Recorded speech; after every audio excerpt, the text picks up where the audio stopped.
अरहंत सिद्ध सूर्य उपाध्याय साधु सर्व अर्थ के प्रकाशी मांगलिक उपकारी तिनको स्वरूप जाने रागते भई जो भक्ति काय को नमाई स्तुति को जाती है। धन्य धन्य तीन काज सब आज भय कर जोड़े बारे बारे वंदना हमारी है। मंगल कल्याण सुख सो हम चाहत है। ओ मेरी ऐसी दशा जैसी तुम डाली है। ओ मेरी ऐसी दशा जैसी तुम डाली है। ओ मेरी ऐसी दशा जैसी तुम डाली।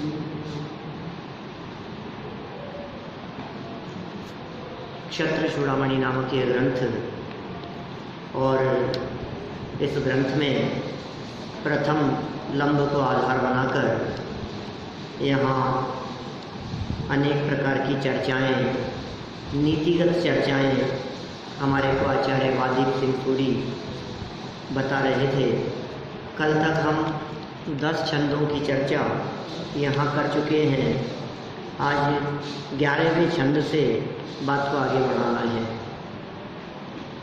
विषयासक्त जीव किस प्रकार के होते हैं और उनके विषयों में आसक्ति उनके समस्त सद्गुणों को नष्ट कर देती है, यह चर्चा कल तक हमारी यहाँ हुई है। माने उनकी वैदुष्यपना नष्ट हो जाता है, मनुष्यता भी नहीं रहती है और कुलीनता भी नहीं रहती और सच्चाई भी नहीं रहती, ये सब बातें मिट जाती है। अब देखिए कामासक्त मनुष्य की और दूरदृष्टि, पेज नंबर 42 श्लोक नंबर 11 है। पराराधन जात दैव्यात् वैशून्यात् परिवारत है। पराभवात् किमन्येभ्यो न विभेति हि कामुक है। नीति, पूरा नीति का ये श्लोक है। ये अत्र है नीति, कामुक है, कामी पुरुष। पराराधन जात, दूसरों की सेवा से उत्पन्न, दैन्यात, दीनता से, पैशून्यात, चुगलीपन से, परिवादतः, निंदा से और पराभवात, तिरस्कार से, न माने नहीं, विभेदी डरता है, अन्य व्यय वह और कामों से, किम माने क्या, भेष्यति डरेगा। बोलो क्या कह रहे हैं? कामासक्त मनुष्य दूसरों की सेवा करने से उत्पन्न दीनता, दीनता से नहीं डरता हो, दीन हो गया है। चुगली से नहीं डरता, निंदा से भी नहीं डरता और तिरस्कार से भी नहीं डरता। कैसा ढीठ और सुबट हो जाता है, फिर अन्य सामान्य दुखद परिस्थितियों से वे कैसे डर सकते हैं? वे बाकी अन्य सामान्य परिस्थितियों से डरने की बात तो हो ही नहीं सकती है। विशेषार्थ, जैसे सुगंध में मग्न हुआ मत वाला भौरा फूल का पराग चूसने में इतना तल्लीन हो जाता है कि उसे यह ध्यान ही नहीं रहता कि अब संध्या होने वाली है और पुष्प की पंखुड़ियाँ संकुचित होकर बंद हो जाएंगी। कल हमने बात कही थी विषयासक्त जीवों की दशा के संदर्भ में। स्पर्शेंद्रिय के विषय में मस्त होकर हाथी अपने प्राण गंवा देता है। रसना इंद्रिय के विषय में मस्त होकर मछली, घ्राण इंद्रिय के विषय में भौरा, चक्षु इंद्रिय के विषय में पतंगा, कीट पतंगा है ना, और कर्णेंद्रिय के विषय में हिरण, हिरण और सर्प, ये अपने प्राण गंवा देते हैं। उसी में से एक उदाहरण यहाँ भंवरे का लिया गया। सुगंध में मग्न हो गया वो भंवरा, मत वाला है, फूल में पराग चूसने में इतना लीन हो गया कि संध्या होने का ध्यान ही नहीं रहा। और जब कमल की पंखुड़ियाँ बंद होने लगी तो वो उसमें बंद होकर के मर गया। बस उसे तो अपनी घ्राणेंद्रिय के विषय सुगंध का भी योग नहीं होना चाहिए। फिर भले ही पुष्प बंद हो जाए और अपने प्राण ही संकट में क्यों न पड़ जाएं, उसको इसकी कुछ चिंता नहीं रहती, विचार ही नहीं है, चिंता ही नहीं है, इस बात के बारे में उसका ध्यान ही नहीं जाता है कि मेरा क्या होगा, माने भविष्य के बारे में विचार नहीं करता हुआ। हेडिंग क्या दिया? अदूर दृष्टि। अदूर दृष्टि मतलब आगे की नहीं सोचता, उसको आगे नहीं दिखता, आगे क्या होगा, आगे क्या होने वाला है, इस बात की उसे खबर नहीं होती। देखिए 43 पेज पर, 43 पेज पर चौथी लाइन आगे क्या कहते हैं? यही दशा राजा सत्येंद्र की हो गई है। वे विजया रानी के साथ विषय भोगों में इतना मग्न हो गए हैं कि भले ही जगत उनकी निंदा करे, अपमान करे, लेकिन उनके जीवन पर इसका कोई प्रभाव ही नहीं पड़ता, इतने मस्त हो गए। मंत्री आदि हितैषी जन उन्हें समझाते हैं कि यह विषयांधता वर्तमान में तो दाह ज्वर का कारण होती ही है, वर्तमान में तो दुख का कारण है ही, भविष्य में नरक निगोद आदि के अनंत दुखों का भी कारण बनती है। कामांध पुरुष निर्धन हो जाते हैं, शत्रुजन उसका राज्य छीन लेते हैं। इस प्रकार समझाने पर भी राजा सत्येंद्र के जीवन पर कुछ भी प्रभाव नहीं हुआ। वे तो निर्भय होकर विषयों में ही प्रवर्तते रहे। कैसी राजा की दशा हो गई है? ये अकेले राजा की दशा नहीं है, ये सर्व जगत जीवों की दशा होती है। पांचों ही इंद्रियों के विषयों को भोगने में इतना मस्त हो जाता है कि भविष्य का विचार नहीं करता। देखो जितने रोग, जितनी बीमारियां ये सब बढ़ती जा रही है, ये हम कंट्रोल नहीं रखते इसलिए होता है। माने लड्डू पकोड़े कुछ भी खाने के लिए जब बैठते हैं तो ऐसा लगता है अभी तो थोड़ा और पेट भर जाता है लेकिन मन नहीं भरता। पेट तो भर जाता है, ये तो यार ले लो थोड़ा सा और, फिर रिजल्ट क्या होता है? फिर कभी हार्ट की प्रॉब्लम होगी, कभी डायबिटीज़ की प्रॉब्लम होगी, कभी पेट खराब रहेगा, कब्ज रहेगी, न मालूम क्या क्या जो बीमारियां हैं, वो सारी बीमारियां। यदि इसको इस बात का पता हो कि मेरे ज़्यादा खाने से या अति आसक्ति से ये प्रॉब्लम होने की संभावना है और दिख रही है तो भी ये पता होते हुए भी ये कह रहे हैं ये अंध जीवों की ऐसी दशा होती है।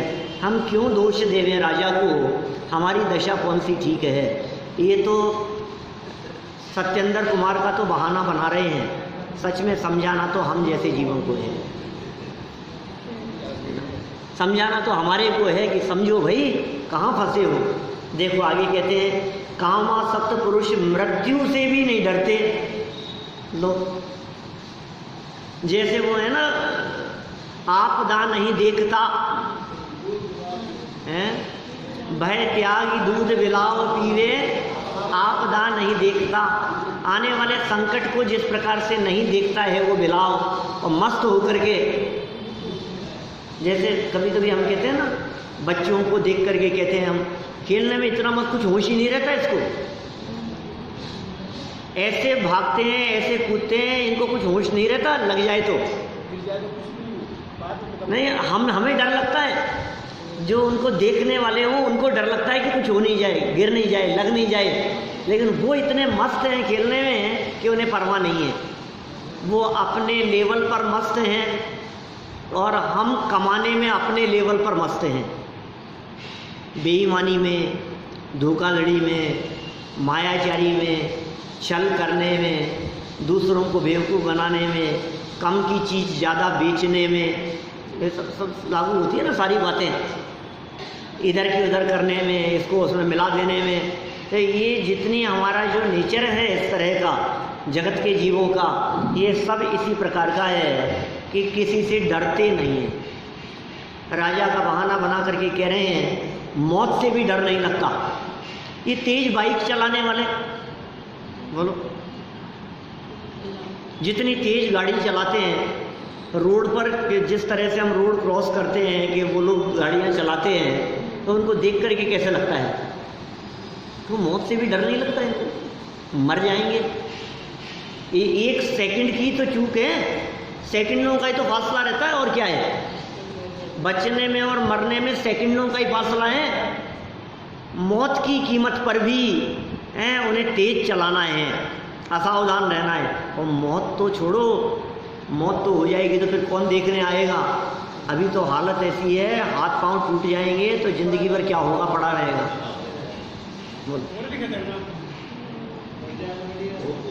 और उम्र भी ऐसी है, 20, 22, 25 साल की उम्र, और इस उम्र में जिस तरह से दौड़ाते हैं, अब बैठे रहना बस फिर महीनों तक, एक टांग टंगी रहेगी और लटके रहेंगे और वहीं बिस्तरों पर पड़े रहेंगे। और हो सकता है ज़िंदगी भर के लिए पड़े रहें, ऐसी भी हालत हो जाए। लेकिन फिर भी ये कहते हैं भोगों में कोई भी चीज़, ये जो पैशन है ना मन में, ये तो मैं कितना तेज दौड़ाता हूँ, अंदर में जो एक वो है, अभी ये उसके कारण मरते हैं। सबकी हालत की बात यहाँ इन्होंने कह दी। चलो कोई बात नहीं, क्या कह रहे हैं यहाँ 12 नंबर श्लोक, पाकम त्यागम विवेकम च वैभवम मानितामपि कामार्थः खलु मुञ्चन्ति किमन्यैस्वञ्च जीवितम्। अत्र नीति, फिर नीति की बात करें। ये जितनी नीति की बात है, ये नीति की बात जीवेंद्र कुमार के लिए नहीं है,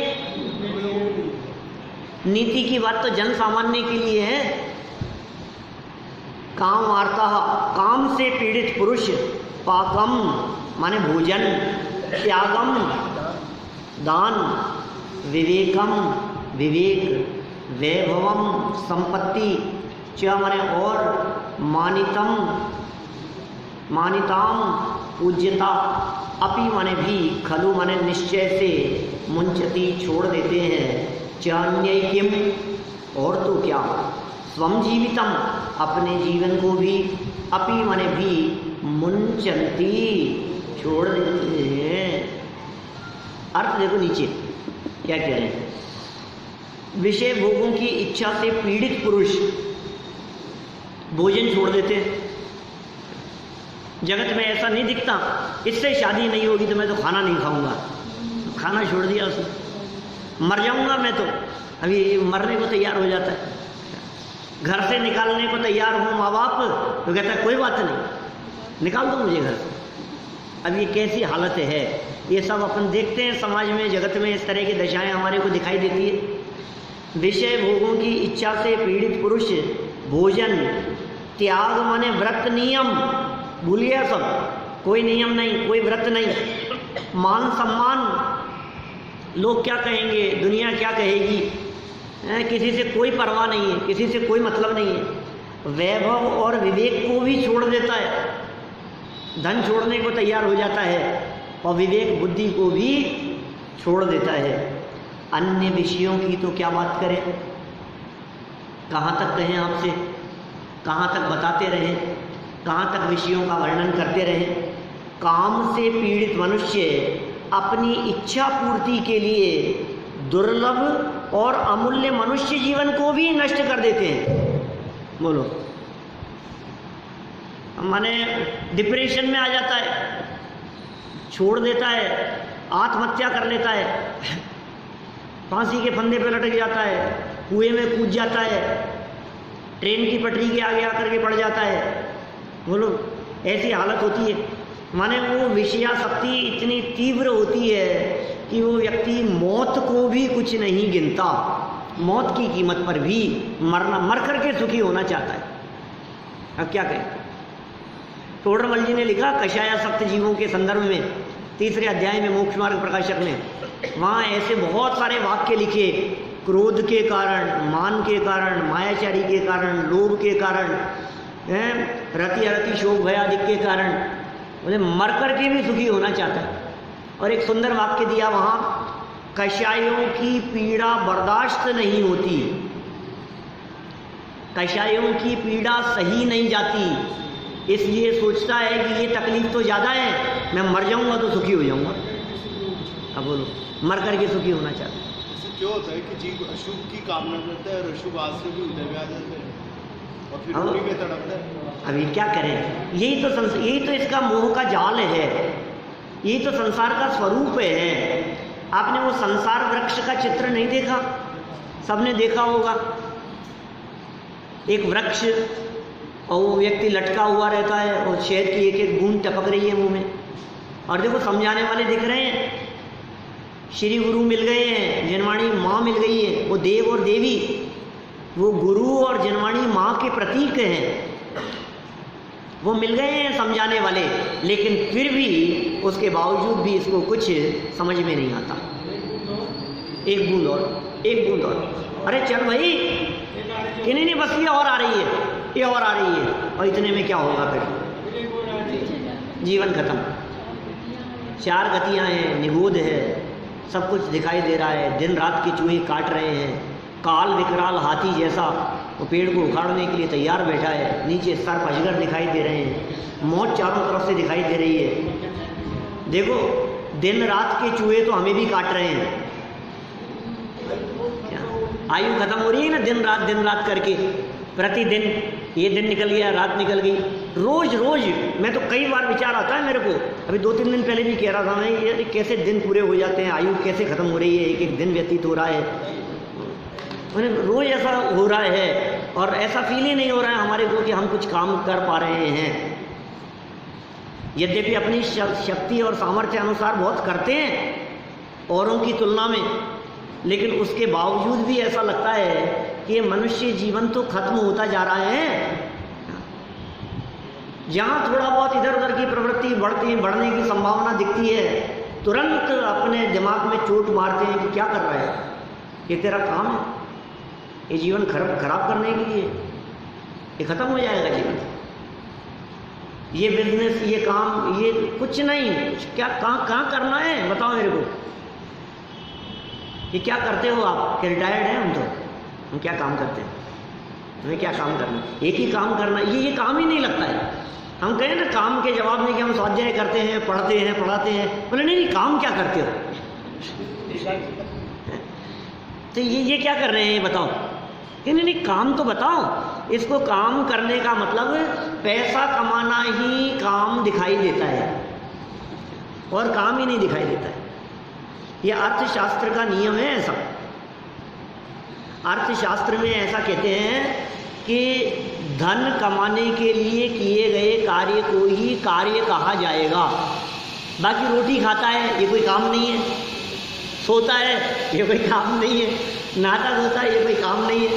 बोलो ये दैनिक क्रिया और अपनी जो लाइफ के रूटीन के जो काम है, ये काम ही नहीं है। बोले काम किसे कहते हैं, कार्य किसे कहते हैं? बोले पैसा जिससे आता है उसे काम कहते हैं। हम किसी व्यक्ति से पूछें आप क्या काम करते हो, तो कोई व्यक्ति ये नहीं कहता कि रोजाना नहाता धोता हूँ रोटी खाता हूँ। ये काम नहीं है क्या? ये भी तो काम है ना। लेकिन भाई कैसी स्थिति है, ये दुर्लभ मनुष्य जीवन व्यतीत होता जा रहा है, कुछ सुध बुध नहीं है, बाल सफ़ेद हो गए हैं, चश्मे चढ़ गए हैं, घुटने जवाब देने लगे हैं, बुढ़ापा नज़दीक, मतलब मौत ही तो नज़दीक आ रही है ना, और तो क्या कहेंगे हम। प्रतिपल मौत ही तो नज़दीक आ रही है। वो दिन रात के चूहे तो हमें भी काट रहे हैं, और जो विकराल काल के समान हाथी था वो पता नहीं कब उखाड़ करके फेंक देवे, कब ऐसी दुर्घटना घट जाए कि अटैक आया और ख़त्म हो गए, रोड क्रॉस कर रहे थे और गाड़ी ने उड़ा दिया और ख़त्म हो गए, पता नहीं ऐसा काल कब आ जाए। वो भी तो हो सकता है ना। दिन रात करके तो आपको लग रहा है कि भाई कितना सा काट पाते हैं चूहे, लंबा टाइम लगेगा अभी तो। एक एक दिन करके तो ऐसे लगता है हमारे को बरसों निकल जाएंगे। अभी तो कम से कम 80-90 तो इतनी उम्र तो कम से कम। क्या सोच रहा है, ख़त्म हो सकता है झटका लग करके, बैठे बैठे ख़त्म हो जाते हैं। टीवी का चैनल बदलते बदलते जीवन पूरा हो जाता है। फिर भी मकड़ी के जाल की तरह 2 पाये से चौपाया, चौपाया से 6-8, बस उलझा रहता है उसमें, और खुद ही उसके जाल में फंस करके मर जाता है। जो मकड़ी जाला बुनती है, एक दिन वो उसी जाले में लटकी हुई दिखाई देती है। खुद ने बनाया था वो जाल और खुद ही उसमें लटकी हुई दिखाई देती है। खैर देखिए, अन्य विषयों की क्या बात करें। काम से पीड़ित मनुष्य अपनी इच्छा पूर्ति के लिए, क्या अपनी इच्छा पूर्ति के लिए दुर्लभ और अमूल्य मनुष्य जीवन को भी नष्ट कर देता है। 43 खत्म हो गया पेज, विशेषार्थ लास्ट लाइन पढ़ रहे हैं 43 पर। आचार्य शुभचंद्र ने ज्ञानार्णव ग्रंथ में काम के 10 वेग बताए हैं। ज्ञानार्णव ग्रंथ में कहा है ये जो काम का वेग है, और इसके लिए महावीराष्टक में पढ़ा था अपन ने, बहुत सुंदर लाइन है, ध्यान है क्या आपको? काम के वेग के संदर्भ में, ज़्यादा पुरानी बात नहीं है।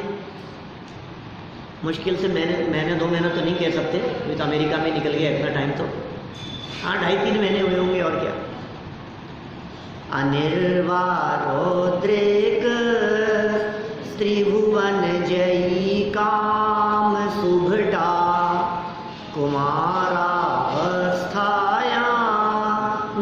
निज बलादेन विजितः स्फुरन् नित्यानन्द प्रशम पद राजाय सजनः महावीर स्वामी नयन पथगामी भवतुन।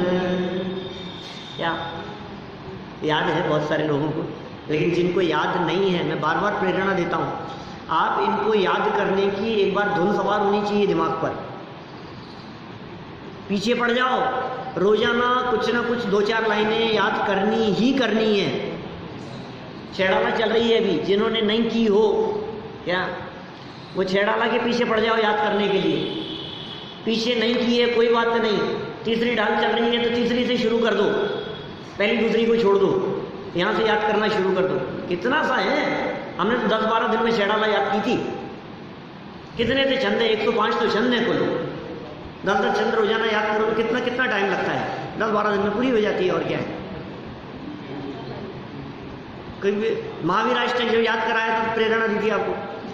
ये देखो काम आएगी, ये तब काम आएगी जब आंखें कान काम नहीं करेंगे, तब काम आएगी।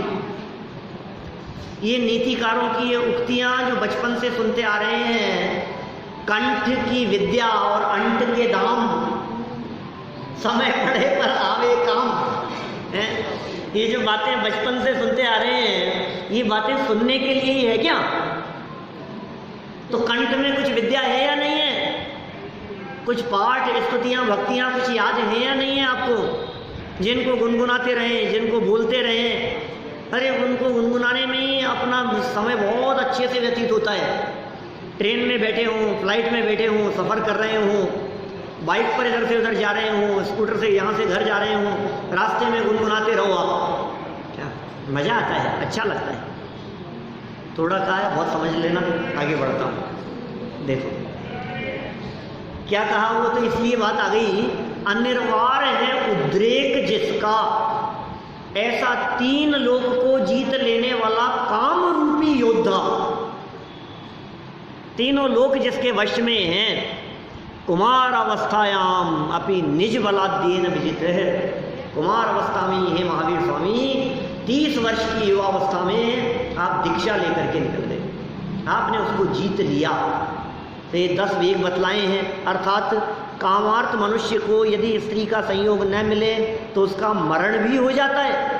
ये 10वां वेग है, अंतिम, मरण भी हो जाता है।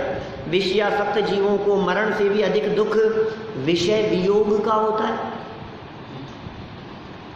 विषय सेवन की आकुलता, सेवन के समय आकुलता, और वियोग का दुख, वे मरण की कीमत पर भी विषयों को नहीं छोड़ना चाहते। मकड़ा तो जो है वो मैथुन करते करते ही काट जाए। सही बात है।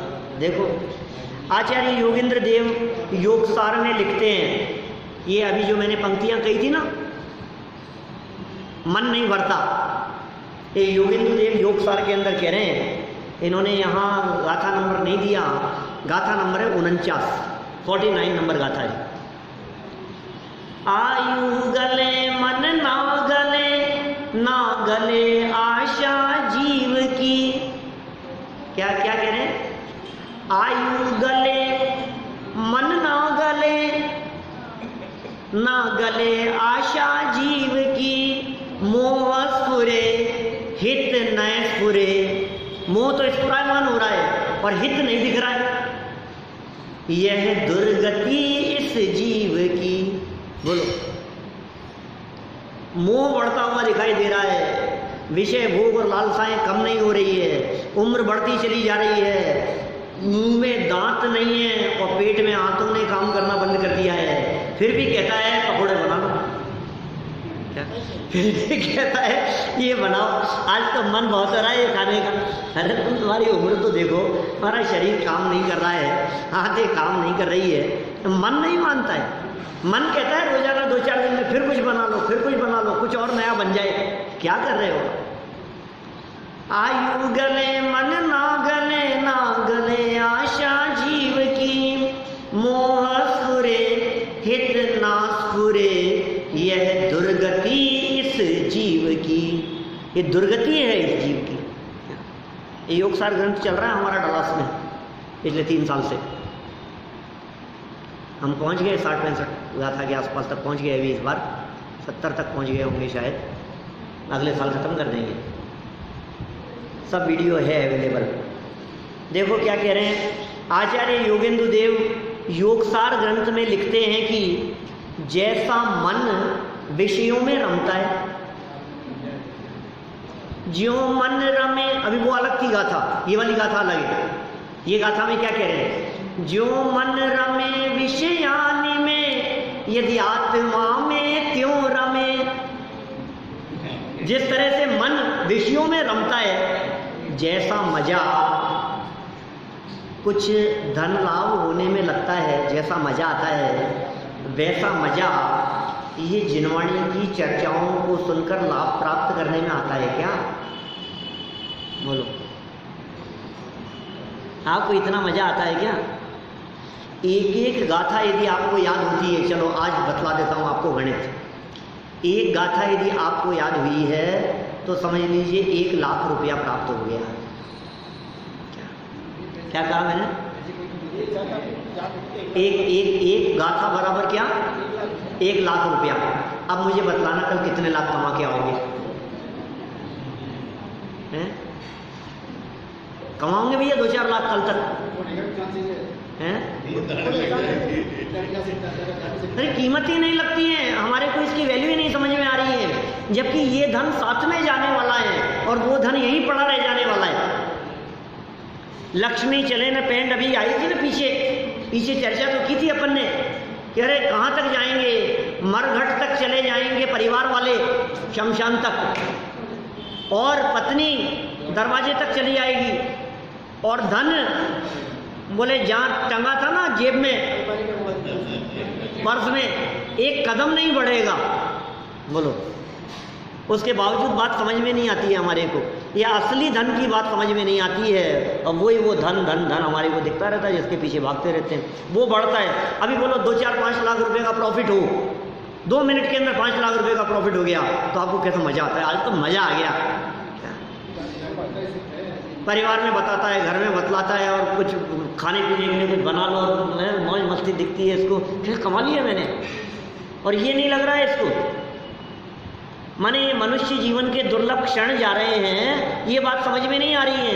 यहाँ कितनी सुंदर बात कह रहे हैं योगेंद्र देव का सहारा लेकर के। ये कह रहे हैं ज्यों मन रमे विषयानि में, धन में, संपत्ति में, विषय में, परिवार में, खान पीन में, मौज मस्ती में जो मन रमता है, कहते हैं उसका कुछ अंश भी आत्मा में रम जाए तो योगी कहते हैं हे योगी जन, तू शीघ्र जावे मोक्ष में, शीघ्र मुक्ति की प्राप्ति हो जाए। ज्यों मन रमे विषयानि में, यदि आत्मा में त्यों रमे। योगी कहे हैं योगी जन तो शीघ्र जावे मोक्ष में। अब पढ़ो, अनुवाद लिखा है यहाँ पे उसका। योगेंद्र देव क्या कहते हैं? जैसा मन विषयों में रमता है, यदि वैसा ही मन आत्मा में रमे तो पुनः नया शरीर धारण नहीं करना पड़े, अर्थात वह विषयों से विरक्त होकर एवं आत्मा में तल्लीन रहकर अशरीरी सिद्ध दशा को शीघ्र प्राप्त कर लेवे। बोलो, आत्मा जचता है क्या? ये बताओ। नाम लेकर के किसी की प्रशंसा की जाए तो तुरंत चेहरा खिल जाता है, इस नाम से इतनी तन्मयता है। एक शब्द यदि हम कहें ना, किसी का भी नाम पुकारें, क्या नीरज जी साहब, तो एकदम हाँ बोलो, एकदम अलर्ट हो जाते हैं ना। और हम इतनी देर से आत्मा कह रहे हैं तो कुछ नहीं बोलो, आत्मा तो सभी है, आत्मा तो सब है। और मैं कौन हूं? अभय कुमार। क्या अभय कुमार? डर नहीं है जिनको, अभय। सबकी हालत है ऐसे, सभी इसी प्रकार की। ये कह रहे हैं यहाँ भाई साहब, ये विषयों से विरक्ति और आत्मस्वरूप का भान यदि नहीं होगा तो क्या होगा? क्या होगा? थोड़ी बहुत घबराहट तो कभी होनी चाहिए। आज यदि मेरा जीवन पूरा हो जाएगा तो बोलो किस किस से लेना देना, क्या क्या काम आएगा? मैं कहाँ फंस रहा हूँ, मैं क्यों पाँव फंसार रहा हूँ, क्यों बिजनेस बढ़ा रहा हूँ, किसके लिए कमा रहा हूँ, किसके लिए इकट्ठा कर रहा हूँ? और बताओ, पिताजी ने जीवन भर किया, उससे तुम संतुष्ट नहीं हो ना, तुम्हें खुद को कमाने की लगती है ना, तो तुम जिन बच्चों के लिए कमा रहे हो उनको जरूरत नहीं है तुम्हारे पैसे की। ऐसा कब होता है? विषयों में ही लगा रहता है, स्वभाव की तरफ भी तो बार बार भी लौट के आता है। जिनका सद्भाग्य होता है उनका उपयोग उनसे हट करके बार बार इधर आता है, वे भाग्यशाली है। कोई जीव ही नहीं हो सकता जिसका स्वभाव की तरफ। क्या करें, लेकिन वो मोह इतना हावी है, दर्शन मोह इतना हावी है, मिथ्यात्व इतना हावी होता है कि शमशानी वैराग्य सा इसको विचार तो आता है, फिर मस्त हो जाता है। क्षणिक विचार तो आता है, ऐसे नहीं है जगत में प्राणी। माने मैं यदि मरने की बात कह रहा हूँ, जीवन की क्षण भंगुरता की बात कह रहा हूँ, तो ये बात कोई जैन दर्शन की बात कह रहा हूँ। ये बातें तो सभी धर्म दर्शन वाले जानते हैं ना, कौन नहीं जानता इन बातों को? सब जानते हैं। फिर शमशान पहुंचा करके आते हैं, थोड़ा सा लगता है अरे यार ये चलेगा, ओहो ये देखो ये चलेगा। दूसरों को जाते हुए देख करके कैसा लगता है? या अपन भी जाएंगे ये नहीं दिखता है अपने। विषयों की बात, अभी 2-4 दृश्य ऐसे निगाह से निकले जो मतलब जीवन जिनका पूरा हुआ, समझ लो आप। एक तो उत्तम चंद जी पंडित जी साहब का, सिवनी वालों का, मैंने वो जो वियोग हुआ, हमने शोक सभा भी रखी थी वहाँ पर टोरंटो में उनके उसमें, तो कैसा एकदम लगता है। यद्यपि उन्होंने अपना जीवन बहुत सफल किया, उनका जीवन तो सफल सार्थक था, और अंत में भी समस्त औषधि आदि का त्याग करके घर में समाधि पूर्वक उनका मरण हुआ। सब चीज़ों का त्याग करके कुछ दिन पहले ही औषधि आदि का, दवाई आदि का त्याग कर दिया था। लेकिन लगता है ना कि यार अभी उम्र क्या थी, कोई बहुत ज़्यादा उम्र थोड़ी ना थी, 70-71 साल के थे। मुकेश जी इंदौर वालों का स्वर्गवास हुआ, अभी 50-55 साल की उम्र थी उनकी। तो कोई विद्यार्थियों की डेथ हो जाती है, देखते हैं युवावस्था में। न्यूज़पेपर उठा करके देखो आप रोजाना, तो आपको जवान लोगों की फोटोएं कितनी दिखेगी मरने वालों की। अपनी तो बहुत ज़्यादा हो गई।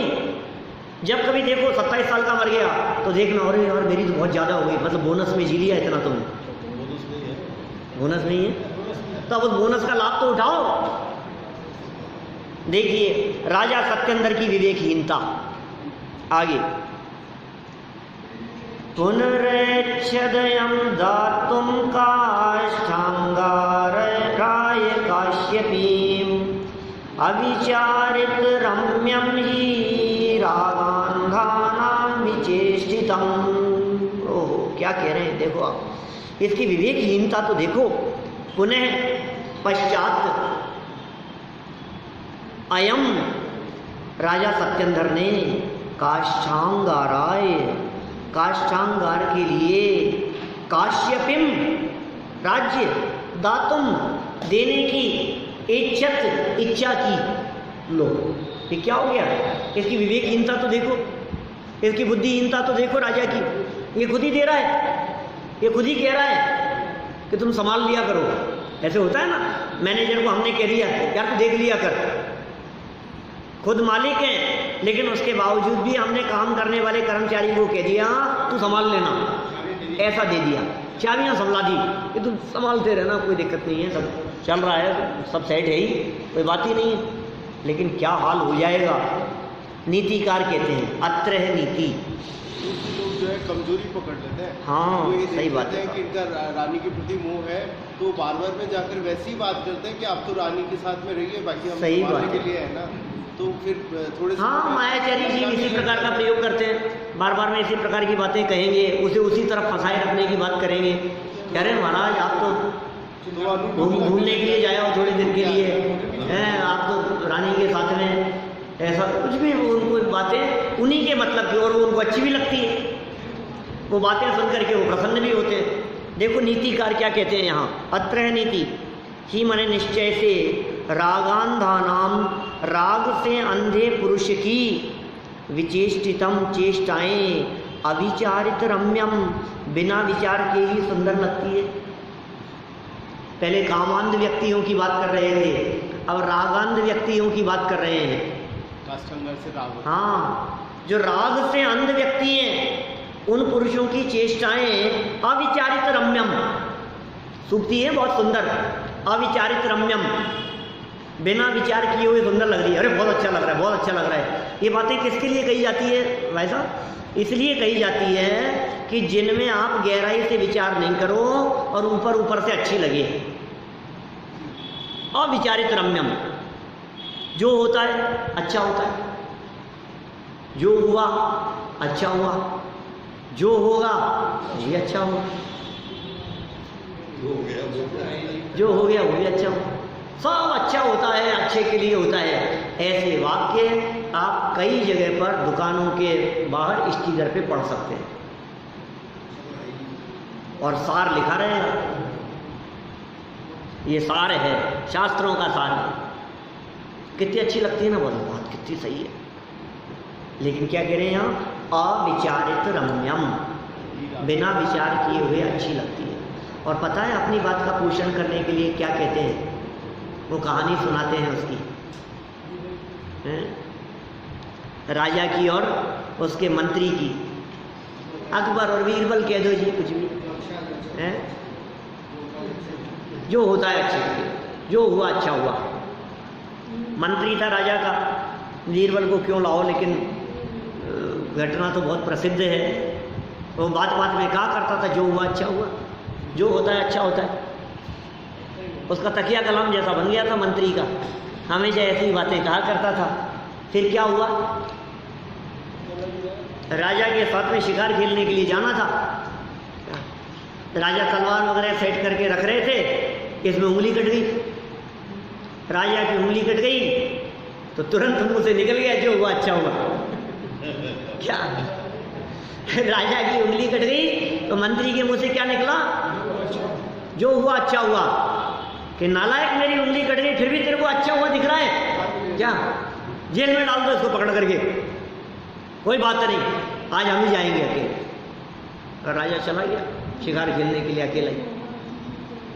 फिर क्या हुआ होगा, भीलों ने पकड़ लिया उसको जंगल में, कहीं शिकार के पीछे दौड़ता हुआ कहीं आगे निकल गया, और भीलों ने पकड़ लिया, चारों तरफ से घेर लिया, और घेर करके क्या कहा, इसको तो हम बलि चढ़ाएं। हमारे जो देवता हैं, देवता को खुश करने के लिए हम इनकी बलि चढ़ाएंगे।